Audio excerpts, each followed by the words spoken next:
Welcome to another edition of your program, Polémicus on la télévision du monde. We have as guest on this program this day, Raymond Tchenga, président Raymond Tchenga, l'an 2000.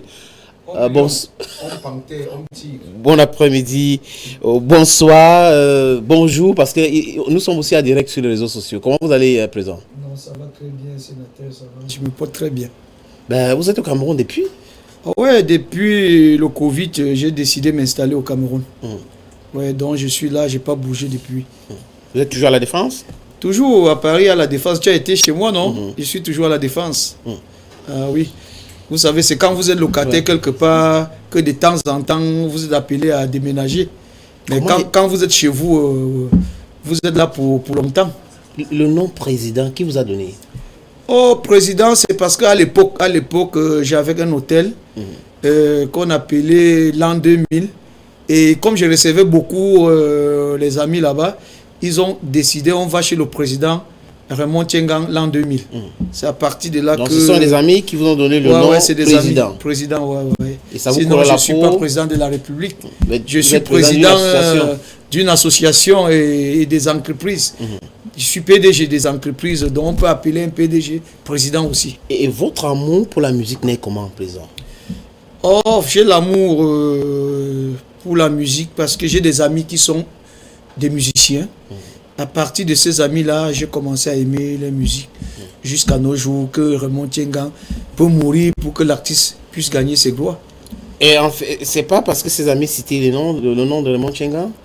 Non, c'est avant ça. Non, je suis ami avec des artistes depuis peut-être quand j'avais même l'âge du BSO encore. Donc l'argent me prouve déjà avec les amis artistes. Vous êtes parti de Mbiang à Yabassi à Konsamba à l'époque. Vous avez 3 ans. C'était avec les parents? Oui, c'était avec les parents au moment où il y avait la guerre. Je crois que c'était la guerre de l'indépendance, quelque chose. Le temps de Maquis, voilà. Mes parents ont fui Mbiang pour Konsamba. J'avais 3 mois, donc je suis né dans la forêt. J'avais 3 mois, ils ont pris la fuite pour Konsamba et ils se sont installés. Donc, à Barisumtu. En Barisumtu. Vous aviez été, non? Ouais, vous aviez été en Barisumtu. Le plus beau village que j'ai connu dans ma vie. Mais à un moment donné... Au lycée bilingue, nous avons un lycée bilingue. C'est le seul lycée bilingue en Konsamba, dans mon quartier. Barisumtu. Quel était vos rapports avec Jean-Pierre Sarr de regretter mémoire? Oh, c'était un grand frère. Il était né en Konsamba. Donc... j'ai connu ce grand frère parce qu'à chaque fois qu'il arrivait en Konsamba, on invitait tous les jeunes du quartier et on allait chez lui. Donc c'est là où j'ai fait sa connaissance. Est-ce que lui, il vous a inspiré? Oh oui, il m'a fait rêver. Oui, il m'a fait rêver parce qu'il venait toujours, il dit, bon, l'Europe, voilà, battez-vous si vous voulez aller en Europe et tout. C'est là où je me suis lancé dans la vie et je me suis retrouvé en Europe. Alors, grâce au conseil de Jean-Pierre Sarr. Ouais. Et là, parlons de cette histoire avec Guy Watson, Mignon Cité. Tu signes Guy Watson dans le label RT Instar et après il y a eu un problème. Guy Watson vous accuse d'escroquerie.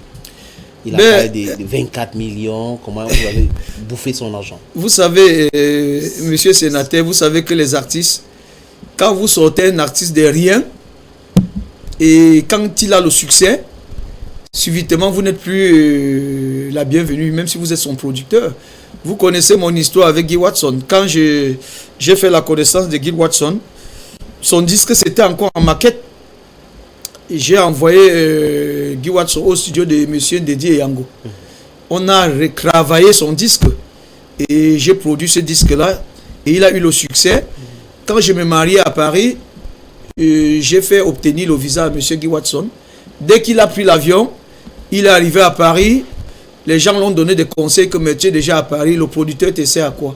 Et comme il sortait encore de nulle part, il s'est pris la tête. J'ai dit, ok, comme tu te prends la tête, je vais te punir. Je me suis retiré un peu.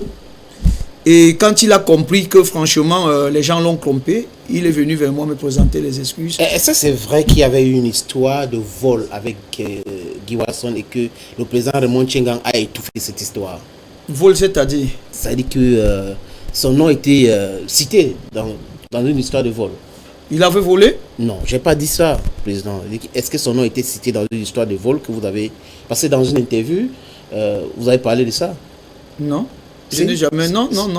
Je n'ai jamais dit qu'il a volé. J'ai dit, j'ai logé. Je me rappelle plus que je me mariais au Méridien Montparnasse à Paris. Je lui ai logé dans une suite. Et il y avait un frigo dans la chambre. Il y avait du champagne, un peu de tout dans le frigo. Il m'a appelé, il m'a dit que mais on lui a donné une chambre de quelqu'un d'autre. J'ai dit, mais comment ça? Il m'a dit que mais la personne a oublié son champagne, ces trucs dans le frigo. J'ai dit que mais c'est pour toi, si tu veux boire, il faut boire. Mais sinon, il n'y a jamais eu une histoire de vol. Non. Et quels sont vos rapports aujourd'hui? On s'entend très bien. Très bien. Il m'a envoyé une maquette. Il a un disque là. Il m'a envoyé une maquette d'étudier la maquette. Si c'est bon, je peux encore l'aider. Parce que pour moi, la production, maintenant, c'est... Si je t'insigne, je peux te faire une production. Mais sinon, la production, avec tout ce qui se passe là, vraiment, ça ne m'inspire plus. Est-ce que votre maison de production existe encore? Ben, bien sûr. Ça existe toujours. Ben, bien sûr. C'est une association. Les artistes qui sont là. Ben oui, ça existe. Il y a plus de 30 artistes que la maison RTN Blanc 2000 a produit. Mais pour le moment, avec les histoires qui se passent aujourd'hui dans notre pays, qu'on appelle le droit d'auteur, vous voyez qu'aujourd'hui, les producteurs ne sont plus respectés et les éditeurs ne sont plus respectés. Vous voyez, vous ne pouvez pas sortir 50 millions pour miser pour un disque et vous n'aviez pas vos revenus. Hein, ça veut dire que nous sommes plus prêts à dépenser de l'argent tant qu'on ne va pas arranger les choses. Comment est-ce que le président Raymond Tchengang s'est retrouvé dans la production? Ben, vous savez, le showbiz, c'est un business comme tous les autres. Hein. Vous savez, le showbiz, quand tu sais, je peux mettre 10 millions... autre chose avant je suis PDG des entreprises. Vous voyez, donc je me suis intéressé dans la production parce que à chaque fois que je me retrouvais au Cameroun, les artistes venaient toujours chez moi dire président, ça ne va pas, voilà ma maman est hospitalisée, voilà mon papa est hospitalisé, voilà mes enfants ne vont pas à l'école. J'ai dit voilà, la meilleure façon d'aider les artistes, c'est pas de les donner 100 000 francs chaque jour quand ils viennent chez moi. Voilà, je vais mettre une société de production en place. Tu viens avec une bonne maquette, je te produis. Je te produis parce que c'est gagnant-gagnant. Si je mise peut-être 10 millions pour un album et que je me retrouve avec 13 millions ou 14 millions, il y a des albums, vous pouvez miser 10 millions, vous vous retrouvez à 30 millions. Comme vous pouvez miser 10 millions et vous perdez. J'ai dit, voilà ma contribution, je vais donner un coup de main aux artistes en les produisant. Voilà la suite aujourd'hui. Vous connaissez la catastrophe. Et la situation de droit d'auteur aujourd'hui, ça vous gêne tellement? Ça me gêne, j'ai même les larmes aux yeux quand vous prononcez le nom droit d'auteur parce que je ne comprends pas. Je ne comprends pas comment dans ce département, ce problème n'arrive pas à être résolu par l'État. Voilà. Avant d'arriver, parce que vous avez beaucoup de documents, on a beaucoup de documents ici que le président Raymond Tchengang nous a apportés.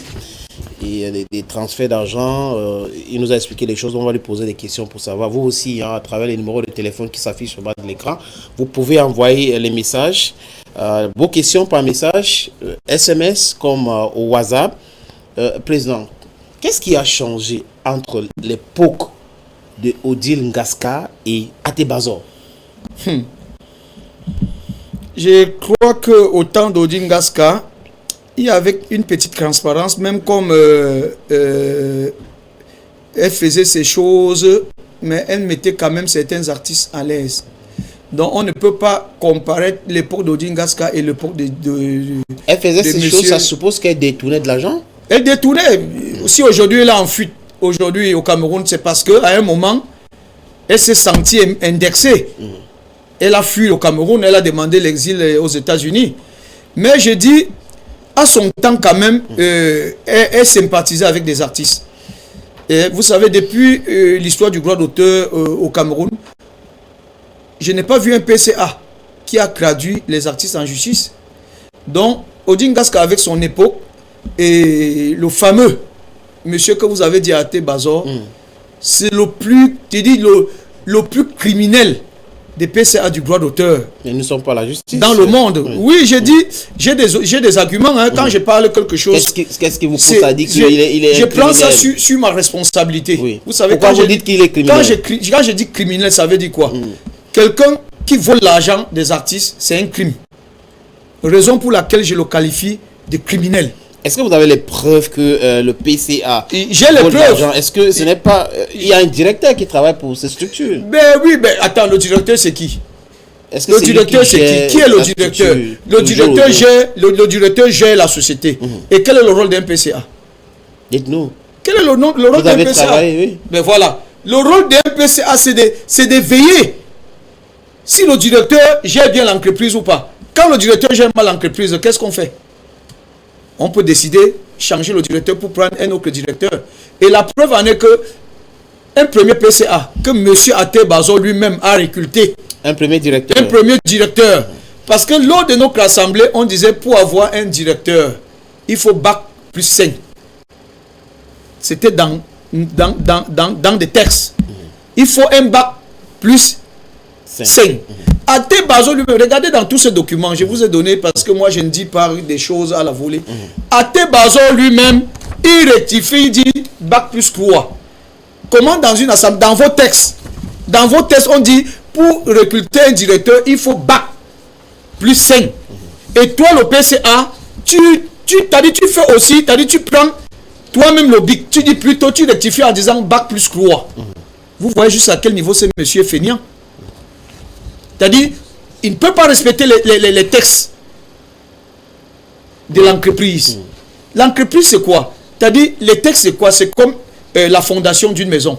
Ça veut dire que si vous ne respectez pas, si vous voulez construire une maison à 5 niveaux, vous faites une fondation de 2 niveaux, elle ne peut pas tenir. Ça va s'écouler. Voilà un peu ce que Até Bazor est. Ça veut dire quoi? On dit, pour aller à 10 niveaux, il faut faire une fondation de 10 mètres.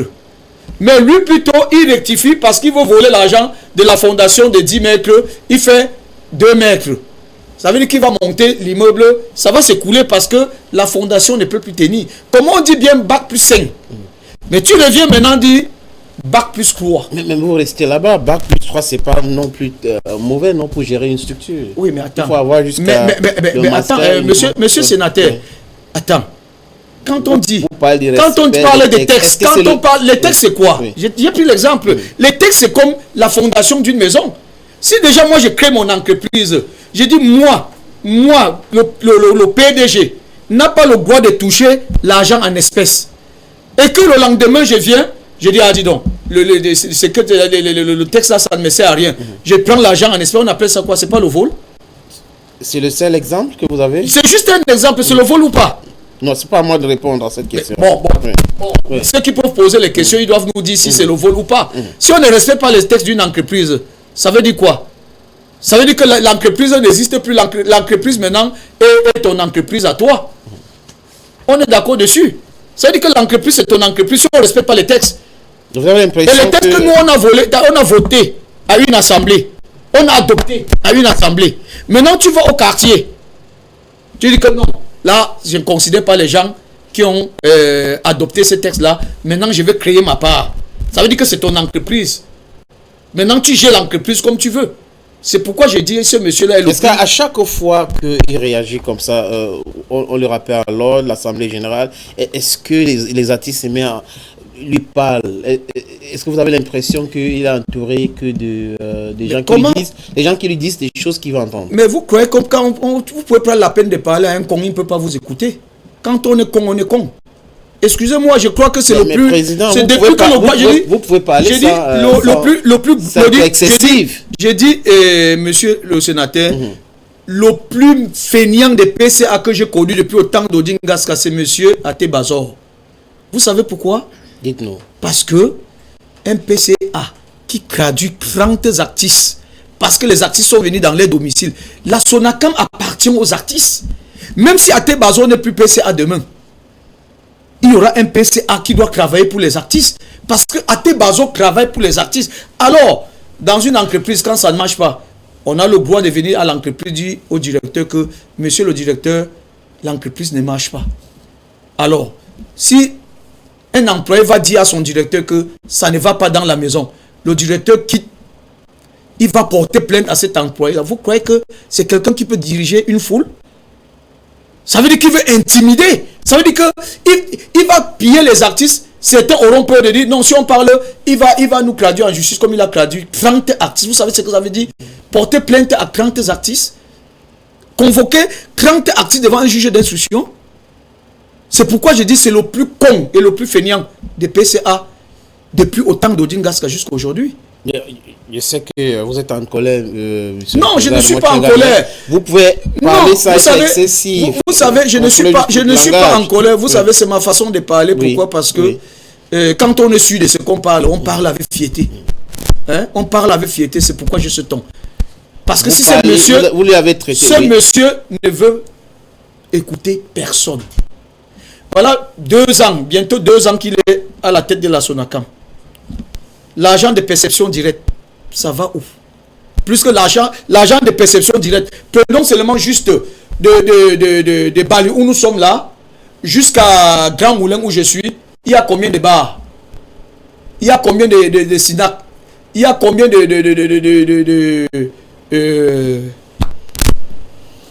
combien de débits de boissons. Les débits de boissons. Prenons même seulement 20 000 par an. Donc, quittant Bali jusqu'à Grand Moulin, il y a plus de 20 000 bars.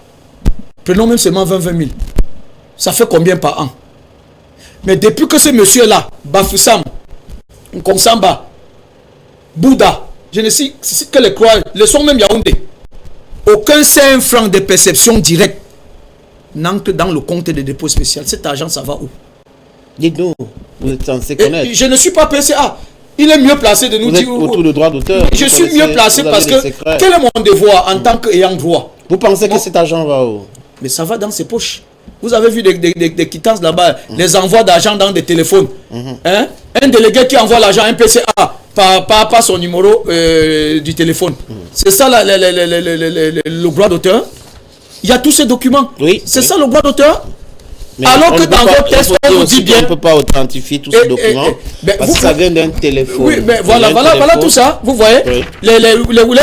L'argent les envoie. 7,4 millions. Les agents qu'on envoie à un PCA, est-ce que le PCA doit même toucher l'argent? Les perceptions. Ça va directement dans le compte de dépôt. C'est pourquoi dans mon combat, prochainement, je crois que dans ce que je vise, ça veut dire quoi? Prochainement, ces entreprises-là ne doivent même plus donner les espèces. Parce que quand vous créez une entreprise, de la création de l'entreprise a un compte. Et quand on a un compte, ça veut dire qu'on a un chéquier. Vous pouvez payer vos factures ou par virement. Pourquoi? Qu'est-ce qui fait que les usagers payent, donnent les espèces? Vous allez voir quelqu'un, c'est comme un chien va dans un marché, il a fait 5 jours sans manger la viande du bœuf. Vous donnez la viande du bœuf à un chien, que va nous garder ça, alors que le chien a fait 5 jours sans manger. Vous allez retrouver la viande après 5 jours. Mais il va avaler. Il va avaler. Vous prenez quelqu'un. Vous prenez cet exemple-là en traitant les gens comme ça veut dire qu'il y a un problème. Comment vous allez donc envoyer quelqu'un sur le terrain qui a faim, qui n'a pas de salaire? C'est ça. Pourquoi est-ce que ça arrive? C'est ça le problème. Je vais vous dire. Vous êtes autour de droit depuis longtemps, depuis Odin Gasca jusqu'à aujourd'hui. Je vais vous dire la manipulation qu'il y a dans le droit d'auteur. Vous savez, il y a certains artistes, franchement, n'ont pas honte, qui manquent 10 000 francs par jour. Ne serait-ce que pour acheter les aspirines là parce qu'il a mal à la tête. Alors, quand il y a élection, un monsieur comme Até Bazo vient, il n'a pas de programme. Mais juste parce qu'il a des amis qui ont mis les titres fonciers, ils sont partis prendre les titres fonciers parce qu'ils doivent être dans le conseil d'administration, dire ok Até Bazo, voilà, on va te soutenir, voilà mon titre foncier, on va avoir l'argent et on va donner aux artistes. Alors quand ils se mettent à partager, l'artiste ne cherche pas à savoir si tu as un bon programme ou pas. Il prend ses 10 000, il préfère te donner sa voix. Et après, le même artiste comment applaudir que on ne savait pas que c'est trop simpliste, président. Ce n'est pas le cas avec Odin Gasca. Vous avez soutenu Odin Gasca à l'époque. On vous a vu mobiliser les artistes autour de ce projet, aller dans les hôtels, le recevoir. Est-ce que ce n'est pas la même démarche? Pourquoi est-ce que ça jeune aujourd'hui? J'ai montré aux artistes camerounais que les artistes peuvent dormir dans des hôtels de 5 étoiles.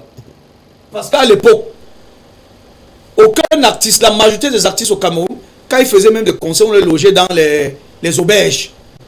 Quand je suis arrivé, j'étais pas au premier mandat d'Odin Gaska. J'étais pas à son premier mandat. Vous savez que moi, je suis quelqu'un, je dénonce. Mon rôle, c'est quoi? Si je marche avec toi, tu fais une bêtise, je te dénonce. Odin Gaska, avec M. Djene Djento, elle est venue me voir, elle me dit, ben voilà, président, vraiment, soutiens-moi, parce que je veux changer le droit d'auteur. On m'a donné un mandat. Et pendant ce temps, M. Sam Bende a empêché que j'aille sur le terrain faire des perceptions.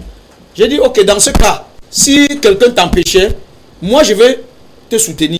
C'est comme ça que je prouve aux artistes, quand il y a réunion, les artistes viennent à Douala, je les loge au Méridien, au Sawa, pour leur prouver que vous êtes des hommes qu'on doit respecter. C'était mon argent. Ce n'est pas l'argent d'une entreprise. C'est mon argent que je sortais dans la poche pour les loger au Méridien, quand il y avait le Méridien encore, au Sawa Hôtel. Pour leur prouver que vous êtes des hommes qu'on doit respecter. Mais c'est pas une façon d'acheter la conscience. T'as dit c'était pour donner l'image. Est-ce que j'étais PCA? Acheter quelle conscience? Je peux bien acheter la conscience. Vous travaillez à l'époque pour Odin Gaska. Pas travailler. Soutenir quelqu'un ne veut pas dire travailler pour lui. Ça veut dire quoi? Je croyais que Odin Gaska, c'était une femme avec qui j'allais bien collaborer pour qu'on ne boive pas le sang de l'artiste. Pour qu'on respecte l'artiste. Pour que quand elle perçoit les droits des artistes, elle les reverse. Qu'est-ce que j'attendais de ça? Vous avez vu quand je suis arrivé au Cameroun. Elle vous a trompé. La première des choses que j'ai eu à faire. Vous a trompé. Pas trompé. Vous savez, on trompe quelqu'un qui attend des intérêts. Mais plutôt elle s'est arnaquée elle-même. Elle est où aujourd'hui? Elle est en fuite pendant que je suis au Cameroun. Je marche avec la tête haute. Elle s'est trompée elle-même parce que si c'était l'argent d'une entreprise, peut-être je pouvais prendre la fuite comme elle. Mais comme c'était mon argent et que je respecte les artistes sont mes amis, je me disais, c'est comme tu peux inviter un artiste à aller dans une boîte de nuit, vous déposer 20 bouteilles de champagne, et après je sors la facture, je paye, je n'attends rien de l'artiste. L'artiste ne peut rien me donner. Mais quand vous marchez avec un ami, si tout le temps il est toujours en train de vous dire, président, j'ai besoin de 20 000. Pour apprendre à un enfant à manger du poisson, il faut l'apprendre à pêcher. Président, pour régler le problème des droits d'auteur aujourd'hui, qu'est-ce qu'il faut faire concrètement? Vous trouvez que Odin Gaska a été une catastrophe, Atebazo c'est pire. Aujourd'hui, il faut faire quoi? Même Atebazo, c'est un démon du droit d'auteur. Excusez-moi, c'est un démon. Ce monsieur, à l'époque, moi j'ai combattu Odin Gaska avec monsieur Atebazo. Si je vous montre des messages au temps d'Odin Gaska, avec ce monsieur Atebazo. Mais je ne savais pas que ce monsieur a caché son côté animal. Excusez-moi du thème. Vous pouvez pas dire que monsieur, il est docteur. Docteur, je crois, c'est injection du droit d'auteur, je ne sais pas. Mais un docteur qui se comporte comme quelqu'un qui a pratiqué pour avoir ce doctorat. Parce que quelqu'un qu'on appelle docteur, il doit d'abord avoir la carrure, même sa façon de parler. Mais ce monsieur, quand vous le voyez dans une chaîne en train de s'exprimer, vous vous posez la question, comment il a fait pour être PCA? Comment il a fait pour être PCA? Vous vous rendez compte? Voilà monsieur Atebazo qui convoque une assemblée et le sous-préfet annule. Il dit, je m'en fous du sous-préfet. Il part tenir l'assemblée en bas des arbres au ministère. Quelqu'un qui a un doctorat. Vous ne voyez pas qu'il y a quelque chose qui ne va pas? Il y a quelque chose qui ne va pas. Un docteur, c'est d'abord quelqu'un qui est un intellectuel, qui respecte la loi, qui ne croit pas qu'il est au-dessus de l'État. Mais regardez son comportement.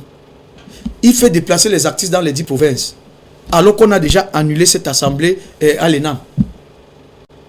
Mais il envoie l'argent aux artistes de prendre les bus qui tendent du nord, qui tendent un peu partout au Cameroun.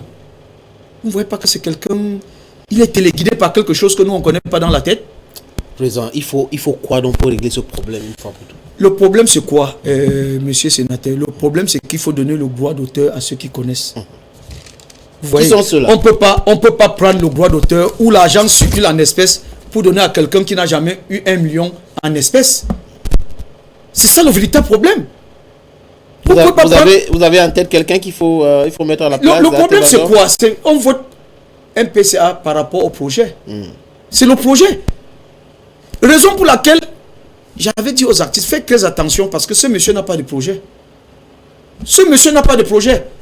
Comment vous pouvez vous engager derrière quelqu'un qui n'a pas de projet? Tous, vous savez bien que si je suis dans un conseil d'administration, je ne peux pas militer pour que l'artiste ne gagne pas son argent. Je vais toujours militer jusqu'à ma mort. L'artiste doit être à l'aise au Cameroun.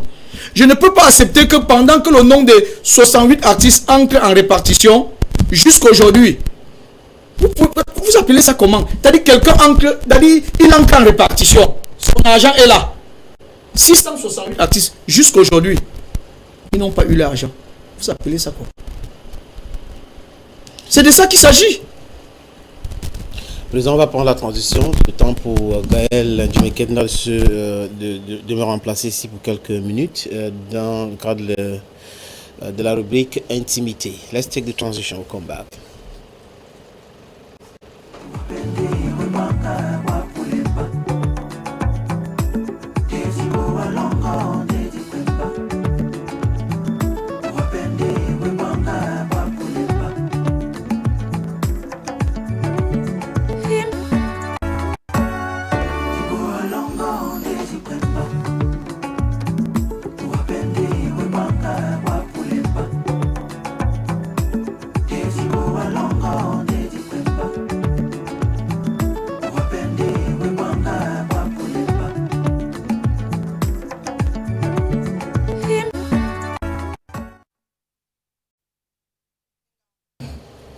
Bonsoir, monsieur Raymond Tchenga. Welcome, assistant-law.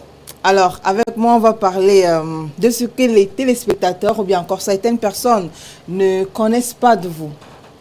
On ne va pas parler de travail, on ne va pas parler des entreprises, mais peut-être de la maison. Comment est-ce que vous êtes à la maison? Quel type de papa vous êtes? Je suis un papa adorable. D'accord. Alors, il faut déjà préciser que M. Raymond Tchenga est un noble citoyen camerounais, né un 5 janvier en Biam, dans le 16 janvier, pardon, en Biam, dans le département du Nkam, c'est à Yabassi. Voilà. Vous êtes marié, papa de 5 enfants. 7 enfants déjà. Oui. D'accord. Certainement, après, on va demander combien de filles et puis combien de garçons. Alors, il faut également préciser que vous résidez au même moment en France et au Cameroun. Vous avez plusieurs entreprises à votre actif. Alors, ma première question, c'est celle-ci. À la maison, quel type de papa vous êtes avec vos enfants, avec votre épouse? Est-ce que vous êtes un papa attentionné?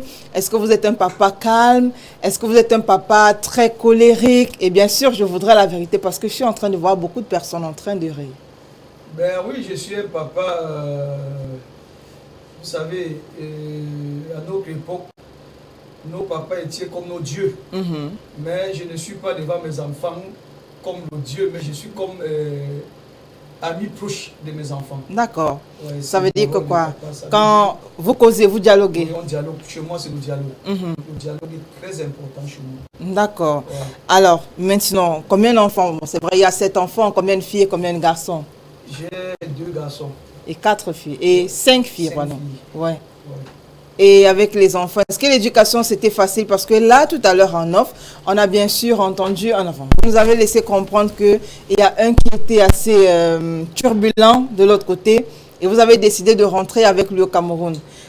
Est-ce qu'on doit entendre par là que l'éducation en France est assez laxiste par rapport à celle du Cameroun? Oui, vous savez, chaque pays a sa culture.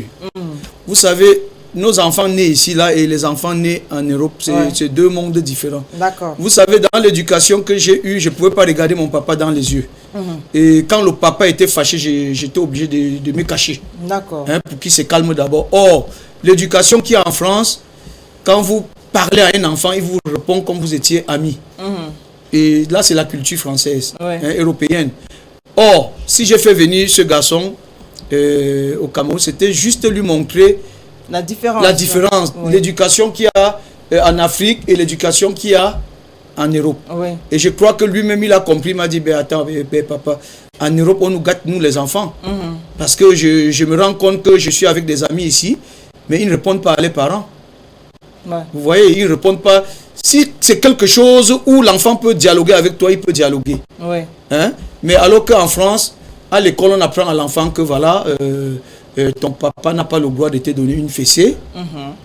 Quand on a fait une bêtise, donc voilà un peu quoi. Mais est-ce qu'à un moment, vous ne vous dites pas que c'est aussi par rapport à votre comportement quand vous étiez petit? C'est-à-dire que parce que souvent, les enfants, ils héritent d'un certain comportement de leurs parents. Non, j'étais crédou, hein. Quand j'étais petit, j'étais adorable et crédou. Et c'est pourquoi, vous voyez, j'ai vieilli avec ce genre de comportement toujours. Donc, je suis toujours quelqu'un, les gens viennent vers moi parce que je suis quelqu'un, je respecte le petit, je respecte le grand. D'accord. Alors, je voudrais qu'on parle aussi de votre rencontre avec votre épouse. Comment est-ce que ça s'est passé et puis c'était cette rencontre-là? Qui a commencé à dire bonjour? C'était au lycée bilingue de Konsamba. D'accord. Oui, au lycée bilingue. Donc, son papa était commandant de la gendarmerie. Et vous avez eu beaucoup de courage. Et elle était tellement belle. Et j'étais encore jeune. J'avais peur de m'approcher vers mon épouse. Donc il y avait un professeur, je m'entendais avec le professeur. J'ai dit, waouh, votre élève là, elle est tellement belle, mais j'ai peur de son papa, c'est un commandant de brigade. Il m'a dit, laisse, je vais arranger. Mais va d'abord te préparer avant de venir. Pendant ce temps, je suis parti en Afrique du Sud. J'ai fait 3 ans en Afrique du Sud. Quand je suis revenu, je suis parti la chercher. Ah, si on comprend bien, ça veut dire que vous n'étiez pas élève. Par contre, elle était... Elle était élève dans mon quartier. Ah, d'accord. Ouais, c'était 2 choses différentes. J'étais ailleurs et elle était... Parce que pour aller à l'école bilingue à l'époque, il fallait être dans une famille noble. Donc nous, on n'avait pas cette occasion. D'accord. Donc voilà pourquoi elle était là-bas. Alors vous partez en Afrique du Sud et une fois que vous revenez, vous allez là-bas. Je suis parti chercher la pelle. D'accord. Je suis parti encore. Vous êtes allé tout de suite dans la famille ou bien vous êtes d'abord rencontré? Directement, je suis parti voir le commandant de la gendarmerie pour dire que vraiment à l'époque, votre fille qui était au lycée bilingue, je vais la rencontrer. Il m'a dit pourquoi? J'ai dit non, c'est confidentiel. Voilà comme c'est parti. Vous avez eu assez de cran quand même. Bien sûr. Et après, ça s'est concrétisé par un mariage. Par un mariage, oui. Alors, en cas de problème, parce qu'on imagine bien que vous avez souvent des problèmes, monsieur Raymond Tchenga, avec votre épouse. Oui, dans un ménage, il y a toujours des problèmes. Mais il faut juste savoir gérer les problèmes. Qui est la première personne à quitter le lieu, ou encore la scène, ou encore la maison? Qui part en premier? C'est moi. Pourquoi?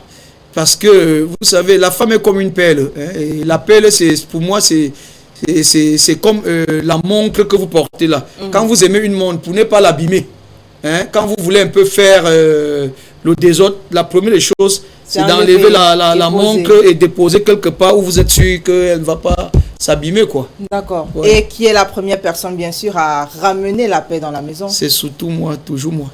Ça veut dire que madame elle fait comment? Elle attend, toujours elle sait que le mari va venir. Toujours moi. Vous savez, ça ne sert à rien qu'un homme doit être hypocrite devant son épouse. Même si vous avez raison, parfois, la femme est très délicate. D'accord. Il faut toujours être la première personne à avancer un pas et dire, voilà, j'ai tort. Vous endossez cette responsabilité-là. D'accord. Ça ne peut pas vous Ça ne vous rabaisse pas. Non. Comment est-ce qu'elle s'appelle? Mireille. Ouais. Mireille Tchengan. Tchengan, oui. Et maintenant, monsieur Raymond Tchengan, vraiment sur cette question, je voudrais la vérité absolue. Comment, enfin, on peut avoir les prénoms des autres femmes? Parce que c'est vrai, il y a madame Mireille Tchengan, mais certainement il y en a. Vous savez, je vous dis quelque chose, hein, c'est quand un homme meurt qu'on connaît combien de femmes il avait. Bon, on est en train de dire la vérité. Si vous nous avez promis quand même, bien avant l'émission. C'est ça que j'ai dit. Hein. J'ai des amis. J'ai des amis parce que, vous savez, pour un homme d'affaires, s'il vous dit qu'il n'a pas d'amis en dehors de sa famille, il vous ment. D'accord. J'ai des amis, mais il ne faudrait pas que les gens croient toujours, quand on parle d'amis, c'est toujours côté sexe. Hein? Moi, je préfère me confier à une amie dehors. Hein? Quand j'ai peut-être des soucis, elle est mieux placée de me donner des conseils. Parce qu'au Cameroun, quand vous dites que celle-là, elle est une amie à moi, on voit toujours le côté sexe. Mais est-ce qu'elles n'ont jamais cherché à traverser cette ligne-là? Est-ce qu'elles n'ont jamais cherché à dépasser la ligne que vous êtes fixée au départ? Mais vous savez, quand vous êtes un homme aussi populaire, ça ne manque pas. Mais quitte à vous d'avoir la maîtrise. D'accord. Vous avez été piégé combien de fois par une femme? Chaque minute, je suis piégé. Mais comment vous réussissez à sortir? C'est à moi à ne pas me laisser emporter. Vous savez, je ne suis pas... qu'est-ce que je vais dire là? Je ne suis pas un accro de femmes. D'accord. J'ai mon épouse que j'aime. Il peut arriver Hein, il peut arriver que j'invite une amie prendre un pot quelque part, mais ça ne veut pas dire que c'est toutes les femmes que je veux voir devant moi que je vais les inviter prendre un pot. Actuellement, est-ce que vous êtes au Cameroun avec votre épouse? Non, non, non, non, je suis seul au Cameroun. Et qui gère, qui encadre monsieur Raymond Tienga, bien sûr, en dehors de son fils que Mais je me gère moi-même. Comment ça, monsieur? Moi-même, ça veut dire quoi? Si je me gère moi-même, il y a des restaurants partout. Hein? Il y a des restaurants où je peux manger. Est-ce que je suis obligé d'être avec une femme Pas forcément. Voilà. Mais il y a d'autres problèmes où il faudrait bien la présence d'une femme. Mais je vous ai parlé en parabole que c'est quand un homme meurt qu'on connaît le nombre d'épouses qu'il avait, non? D'accord, on a bien compris alors. Est-ce que vous êtes casanier? Est-ce que vous aimez les snack bars? Est-ce que... Ouais, il peut arriver que je vais prendre un pot quelque part. Il peut arriver, ça peut arriver. D'accord. Ouais. Est-ce que vous faites du sport? Bien sûr. Combien de fois par semaine? 2 fois par semaine. 2 fois par semaine. Ouais. C'est quel type de sport? Oh, le footing. Le footing. D'accord. Je cours beaucoup. D'accord. Ouais. Et c'est quoi votre plat préféré? Le ndolé. Avec? Avec les bâtons de miondo. D'accord. Ouais. C'est un plat de chez vous, ça? Ouais. Et il y a une complice à moi, personnelle à Dedo, quand elle me fait le ndolé avec le miondo. Oh là là. Est-ce qu'elle ne vous a pas, par exemple, arraché comme ça avec ce plat-là? Non, On sait jamais. non, c'est juste une promotion. Moi, je l'appelle promotion, elle m'appelle promotion. Ok. Monsieur Raymond Tienga, est-ce que vous faites la cuisine de temps en temps? Non, je ne connais pas. Pourquoi? Parce qu'à l'époque, nos parents nous ont endormis avec cette histoire. Si tu entres en cuisine, tu ne vas jamais te marier. Ok. Donc, ce qui nous faisait peur, d'entrer en cuisine, toucher la mamie. Et je me suis habitué à ça, raison pour laquelle je me suis vite marié. D'accord, et on va terminer sur cette dernière question. Est-ce que monsieur Raymond Tienga est un homme romantique? Quand vous me voyez là, je ne suis pas romantique. Ça dépend. Je suis tellement... Quand je vous regarde là, ça ne vous dit rien. Non, je ne vois pas le regard. Je suis tellement... Ouf! Plus roman que moi, il n'y a pas au Cameroun. D'accord. Je ne trouve pas. Quel est le dernier cadeau que vous avez fait à votre épouse? C'était quand? C'était en décembre. J'ai acheté une voiture pour dire voilà, si je suis n'importe quoi aujourd'hui, c'est grâce à toi. Je t'offre un cadeau. Juste parce que je vais aller au Cameroun. Je vais faire peut-être 6 mois pour ne plus prendre les transports en commun. Voilà les clés de ta voiture. D'accord. Merci monsieur Raymond Tienga. C'est sur cette question bien sûr qu'on va mettre un terme à cette session d'intimité. C'est moi qui vous remercie. D'accord. Je vous laisse donc entre les mains du sénateur pour la suite et la fin de l'émission. On prend la transition et juste derrière, le très nécessaire sénateur Clétus revient bien sûr pour la suite et la fin de l'émission.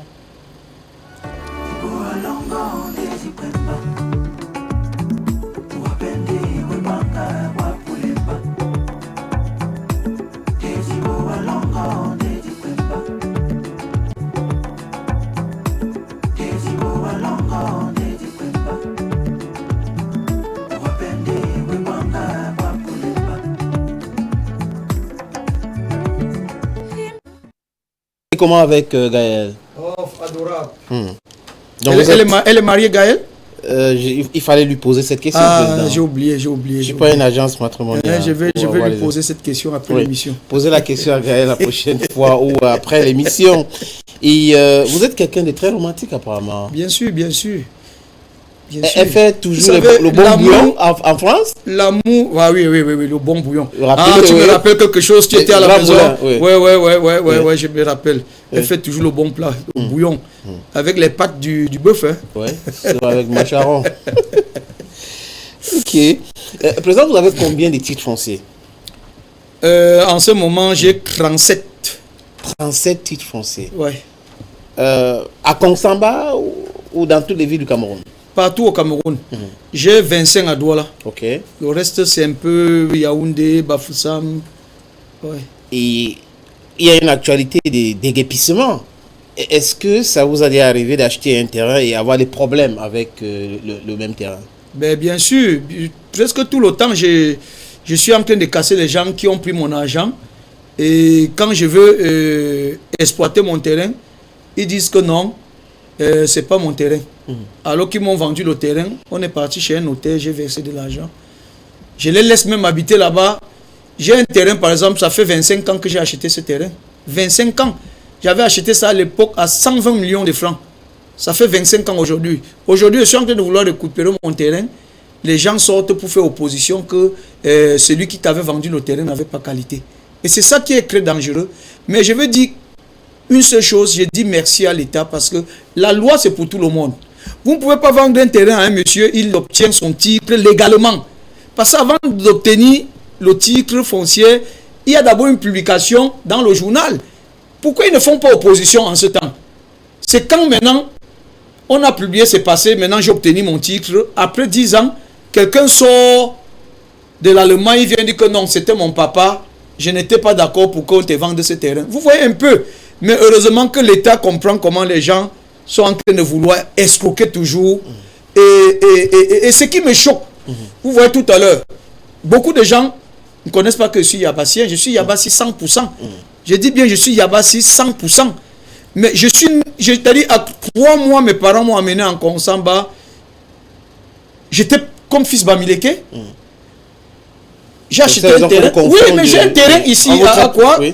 Quand je m'en vais visiter mon terrain, les gens disent que oh Bamileke, tu es venu. Je dis, je vous rappelle quelque chose, je ne suis pas Bamileke. Ce n'est pas seulement les Bamileke qui peuvent acheter des terrains. Vous avez vos moyens, vous trouvez un terrain que Raymond Tchengang achète et en train de vendre, vous pouvez acheter ce terrain. Je n'ai pas le droit de vous traiter Bamileke et ceci. Est-ce que ce n'est que les Bamileke qui ont le droit d'acheter le terrain au Cameroun? Toutes les ethnies. À Douala, vous trouvez les anglophones qui achètent des terrains, vous trouvez des Bassa, vous trouvez les Nordistes, vous trouvez des Yabassi. Mais pourquoi à chaque fois, quand quelqu'un va quelque part, ne serait-ce que rendre visite sur son terrain, on dit voilà le Bamileke là, il veut déjà venir nous envahir. C'est pas normal. Le Cameroun ne mérite pas ça. C'est pas normal. Franchement, c'est pas normal. Parce que vous achetez votre terrain légalement. Vous faites votre titre chez un notaire légalement. Et quand votre titre foncier sort, quelqu'un quitte dans un village pour venir dire il n'avait pas donné son accord. Mais arrêtons quand même. Je voudrais dire merci à l'État et merci à la justice camerounaise qui veille à ça. Sinon, ça veut dire quoi? Vous allez, c'est que les gens doivent se faire arnaquer tous les jours. Mais comme l'État, la loi c'est pour tout le monde. La loi ce n'est pas pour une seule personne. Je dis merci encore à l'État qui nous protège. Donc vous avez subi le tribalisme vous-même? Bien sûr, c'est tout le temps. Il y a des quartiers, quand je passe regarder mes terrains, on dit Bamileke. Je dis voilà ma carte d'identité, je ne suis pas Bamileke. Arrêtez de mettre une étiquette devant des innocents. Si je vends un terrain, celui qui vient acheter. Et ce n'est pas non plus un crime d'être Bamileke. C'est pas un crime d'être Bamileke. Est-ce que c'est un crime? Ce n'est même pas un péché d'être Bamileke. Ce n'est pas des Camerounais. Ce n'est pas des Camerounais. Mais heureusement que dans la loi de Dieu, on dit, quand on parle de quelqu'un, ça veut dire que cette personne est importante. Président, c'est qui Rachel Edimo? Rachel Edimo. Rachel Edimo. Rachel Edimo. Il y a une fille qui vous a traité des dealers de drogue, de femmes sur les réseaux sociaux. Mais, vous vous rappelez? Non, je ne me rappelle pas. Je ne me rappelle pas. Vous savez, il y a des gens que ce genre de messages dans une télévision, il ne faut pas parfois les lire parce que c'est des gens qui ne valent rien. Parce que vous savez, un monsieur qui est chrétien, qui est un dealer, peut venir dans une télévision comme ça où on le voit comme ça. Dites-moi un peu. Vous voyez, c'est quand même... Vous ne connaissez pas la dame. C'est quand même drôle, hein. C'est quand même drôle. Vous ne connaissez pas cette dame. C'est quand même drôle. Et il y avait une rumeur, vous-même vous avez parlé de ça à l'époque, il disait que vous étiez à Dubaï et que vous avez eu des difficultés à Dubaï. Moi, oui. Je n'ai jamais eu de difficultés à Dubaï puisque j'ai des biens à Dubaï. J'ai des appartements à Dubaï. Je n'ai jamais eu de biens à Dubaï. Et qu'est-ce que vous pensez de Porta-Porti, de cette histoire? Oh, ça ne m'intéresse pas. Vous savez, je vais vous dire quelque chose. L'homme, c'est quoi? Vous n'allez pas empêcher un homme de faire ce qu'il a envie de faire. Vous savez, même au Cameroun, laissons même seulement Dubaï. Vous savez qu'au Cameroun, actuellement, au Cameroun, là, vous allez dans une boîte de nuit. Vous avez peut-être 500 000. Vous dites à une fille, venez, je vous donne les 500 000. Voilà, je vais faire mes bêtises, là, vous allez manger. Il y a des gens qui sont prêts à faire ça. Pourquoi on voit seulement Dubaï, alors que chez nous-mêmes, à l'époque, vous étiez au courant que les femmes dansent nues dans des cabarets ici, là. Aujourd'hui, au Cameroun, dans la majorité des cabarets, les femmes dansent nues. Pourquoi on prend toujours l'exemple en Europe, alors que ce qui se passe en Europe, ça se passe ici, chez nous, au Cameroun? Mais Dubaï, c'est pas l'Europe, non? Mais Dubaï, c'est pas l'Europe. Mais si vous n'aviez jamais été, vous allez toujours croire au Cameroun que Dubaï, c'est l'Europe. Dubaï n'a jamais été l'Europe. Dubaï, c'est en Asie, c'est pas un pays européen. C'est comme les Asiatiques, c'est pas les Européens. Ok, je vais citer quelques noms, président. Vous avez dit ce que vous pensez de ces personnes-là ou vos rapports avec ces personnes. Je commence par Djené Gento. Djené Gento, c'est un grand frère que j'ai du respect pour lui. Hein.